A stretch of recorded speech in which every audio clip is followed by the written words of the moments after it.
안녕하세요. 하나님의 말씀을 배달합니다. 요교교회 박연성 목사입니다. 오늘 공동체의 성경 읽기 본문은 룻기 1장에서 2장까지의 말씀인데요. 그 중에서 1장 1절에서 5절까지 봉독하고 함께 묵상하도록 하겠습니다.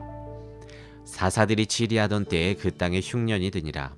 유다 베들레헴의 한 사람이 그의 아내와 두 아들을 데리고 모압 지방에 가서 거류하였는데 그 사람의 이름은 엘리멜렉이요 그의 아내의 이름은 나오미요 그의 두 아들의 이름은 말룡과 기럯이니 유다 베들레헴 에브라 사람들이더라.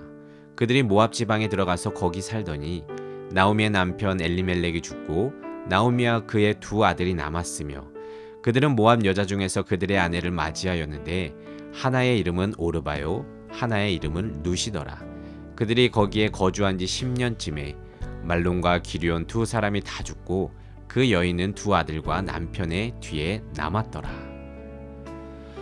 오늘 말씀은 너무 잘 알려진 성경인 룻기서입니다. 어렵고 힘든 삶을 살던 이방인 룻이 훗날 보아스를 만나 해피엔딩을 맺는 아름다운 이야기죠. 근데 종종 우리는 그 해피엔딩에만 눈이 쏠린 나머지 거기까지 가는 과정을 놓칠 때가 많습니다. 하지만 룻기서는 그 과정에서 주어지는 하나님의 메시지가 정말 많은데요. 특히 오늘 첫 장면은 어쩔 수 없이 삶의 우선순위를 내려놓는 나오미 가족들을 소개하고 있습니다. 봉독했듯이 나오미가 살던 때는 사사들이 치리하던 때입니다. 그리고 그 땅에 흉년이 들었습니다.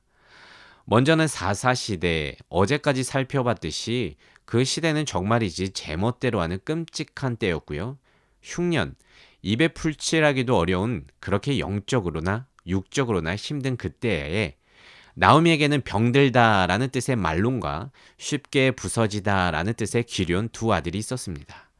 그러니까 그녀에게는 세상 사는 것도 힘이 드는데 자녀들까지 성치 않아서 어려운 상황이었습니다. 그래서 그녀의 가족들은 모압 지역으로 이사를 갔는데요. 하지만 여러분, 모압이 어떤 곳입니까? 창세기 19장을 보면 모압의 역사가 등장하는데요.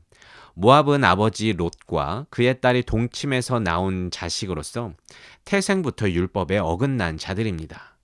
근데 그들은 이전 이스라엘이 출애굽할 때에 그들의 행진을 방해한 적이 있었는데요.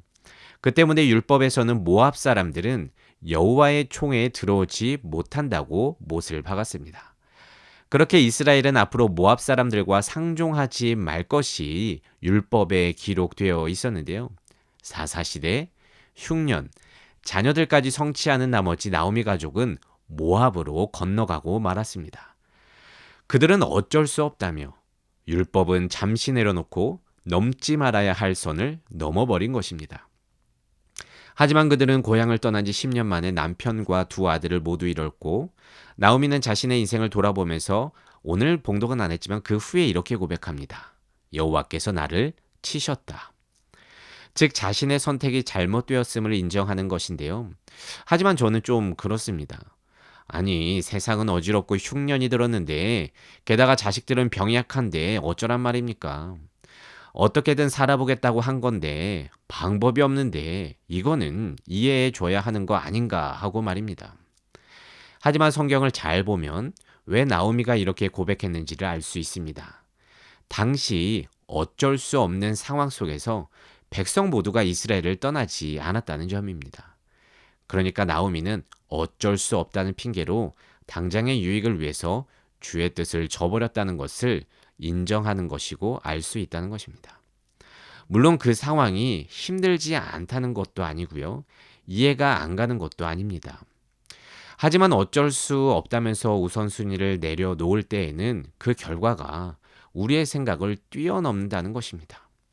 나오미가 남편과 두 아들이 죽을 것을 알았다면 과연 모압으로 건너갔을까요? 그렇지 않았을 것 같습니다. 아마도 이렇게 생각하지 않았을까요? 이렇게 힘든데 하나님도 봐주셔야죠. 하지만 성경을 보세요. 곳곳에 어쩔 수 없다면 신앙을 내려놓고 선을 넘은 자들이 많습니다. 아브라함은 자녀가 주어지지 않아서 어쩔 수 없이 여종 하갈과 동침했고요. 모세는 동족을 괴롭히는 애굽인을 말리다가 어쩔 수 없이 살인을 저질렀습니다. 다윗 역시 밧세바를 취하기 위해서 어쩔 수 없이 우리아를 전쟁터에서 죽도록 내버려 두었는데요. 그 결과는 어떻습니까? 생각지도 못한 아픔을 겪어야만 했습니다. 아브라함은 하갈과 그의 자녀 이스마엘이 사라와 이삭을 괴롭히는 것을 보아야 했고요. 모세는 그 일로 인해서 미디안 광야에서 무명으로 40년 세월을 보내야 했으며, 다윗은 자신의 자녀가 목숨을 잃게 되는 상상치도 못한 결과를 맞이해야 했습니다. 이들이 이렇게 될 줄 알았다면 이런 선택을 했을까? 저는 그렇게 생각하지 않습니다. 어쩔 수 없으니 그래도 좀 괜찮지 않을까 하는 안일한 생각을 하지 않았을까요? 하지만 냉정하게 생각해 봅시다. 어쩔 수 없다는 그때에도 선택지가 없는 것은 아닙니다. 어쩔 수 없어서 선을 넘고 싶을 때에도 그냥 멈추면 되는 선택지가 있다는 것입니다. 당시 사사시대 흉년의 때에 남아있던 이스라엘의 백성들처럼 말입니다. 하지만 우리는 항상 어렵다고 느껴질 때면 신앙을 먼저 내려놓고 선을 넘고자 하는데요. 여러분, 정말 어쩔 수 없습니까? 아닙니다. 그건 내 당장의 유익을 위한 하나의 욕심일 가능성이 큽니다. 이전 한 권사님이 고3 아들에게 좋은 대학을 위해서 교회를 쉬라고 했다가 그 후로부터 아들이 교회로 돌아오지 못하게 돼서 그날의 선택을 후회한다고 하소연한 적이 있습니다. 아들의 미래를 위해서 어쩔 수 없는 선택이라고 여겼지만 신앙을 내려놓고 선을 넘은 선택의 결과는 전혀 생각지도 못하는 아픈 결과를 낳고 말았습니다. 근데 우리도 인생의 수많은 문제 앞에서 어쩔 수 없다며 신앙을 내려놓고 선을 넘을 때가 참 많은데요. 물론 힘이 든다는 것도 알지만 부디 오늘의 나옴이 그 외 수많은 신앙의 선배들을 보면서 선을 넘어야 할 것 같은 때가 온다면 그때에는요, 멈춰보기를 바랍니다. 그리고 어떻게든 버텨보기를 원합니다.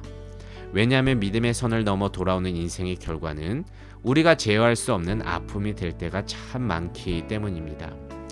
그래서 여러분, 부디 오늘의 말씀을 통해서 믿음으로 주어진 삶의 자리를 지키면서 부디 선을 넘지 않을 수 있는 모든 믿는 청년들 되시기를 진심으로 소망합니다.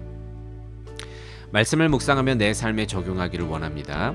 혹시 내 삶 속에서 어쩔 수 없다며 믿음의 선을 넘어본 적이 있습니까?